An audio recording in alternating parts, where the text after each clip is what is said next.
Salut, ici Testé. Aujourd'hui, on se retrouve pour faire la vidéo sur la poutine du mac and cheese. Eh oui, du mac and cheese, pardon. Ça va être intéressant. Et en plus, ça vient d'un de nos abonnés. Merci à lui. Le voici. Il nous a fait découvrir qu'il y avait ça. C'est jusqu'au 7 janvier. Sinon, ça sera plus disponible. Ça, c'est au Canada. Par contre, le prix, je trouvais que c'était quand même assez cher. C'est 11,99 $. Avec taxe, nous, ça revient à 13,80 $. Ben, je trouve qu'on a quand même du stock pour et quand même un bon format, je trouve.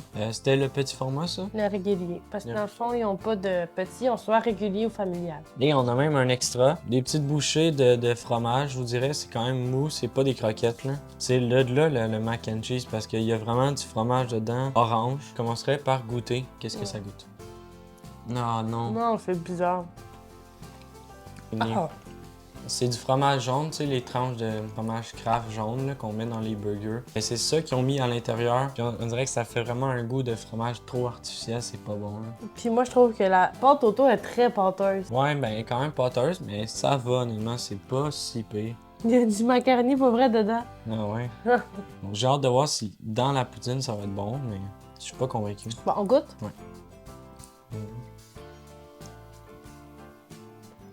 Pour vrai, pas que j'en remangerais tout le temps, mais là, ça va. Là, c'est bon, ça rajoute un petit goût un peu plus salé. Honnêtement, c'est plus une poutine, je vous dirais, un petit peu plus cochonne. Quand vous voulez vous gâter, vous dites « Ok, je prends celle-là ». Moi, je m'attendais vraiment, quand l'abonné m'a dit une poutine macaroni, je m'attendais genre une poutine avec du fromage, du macaroni, genre mac and cheese vraiment dedans. J'étais un peu déçue quand je l'ai vu, j'étais comme « Ah! » Puis qu'il y ait vraiment beaucoup de fromage. Là, on a quand même du fromage, mais on n'a pas tant que ça. C'est vraiment plus l'aspect des espèces de petites croquettes, là, je vous dis un peu, qu'il y a du fromage et du mac and cheese dedans.